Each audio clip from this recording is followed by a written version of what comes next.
Over Bangla tips থেকে সবাইকে জানাই নমস্কার। আজকের ভিডিও হলো কীভাবে আপনারা জিপিএস এমুলেটর লোকেশন কীভাবে ট্র্যাক করবেন। প্রথমে আপনারা সেটিংয়ে যাবেন, সবাই একই রকম সব মোবাইলে অ্যাবাউট ফোন ডিভাইসের সেটাতে গিয়ে আপনারা ভার্সন, অ্যান্ড্রয়েড ভার্সন না, ভার্সন যেটা এটা ক্লিক করে বিল নাম্বার যেটাই আমারটা অন আছে তার জন্য আছে 2-3 বার ক্লিক করবেন। করার বাদে ডেভেলপার একটা আসবে অপশন আসার বাদে আপনারা সার্চ করবেন ডেভেলপার। করার সাথে সাথে আপনারা সেটা ঢুকিয়ে যাবেন। প্রথমটা অপশনটা ঢোকার বাদে সেটা অন করে দেবেন বা অন থাকবে অটোমেটিক। আসার বাদে আপনার নিচে একটু স্ক্রল করবেন, করার বাদে একটু সেখানে লেখা থাকবে মুভ লোকেশন ট্যাগ।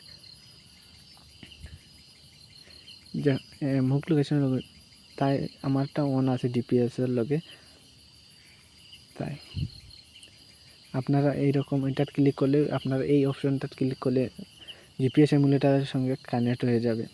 তো সেখান থেকে বেরিয়ে আপনারা জিপিএস এমুলেটরে ঢুকবেন।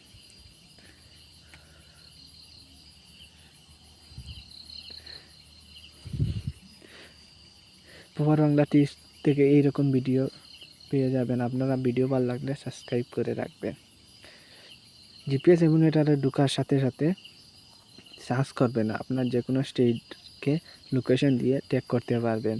ধরো আমি এখন দিল্লি ট্যাগ করছি, দিল্লি ক্লিক করার সাথে দিল্লি লেখার বাদেও আপনার সামনে আসবে দিল্লি ইন্ডিয়া, সেটা ক্লিক করে দিলাম।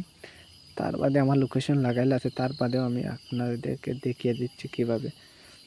সেখানেও একটা সবুজ একবার ক্লিক করলেন, আর ওটাতে একবার যেখানে গিয়ে লোকেশন ট্যাগ করবেন সেখানে একবার ক্লিক করবেন, আপনারা হয়ে যাবে। ভিডিও দেখার জন্য ধন্যবাদ।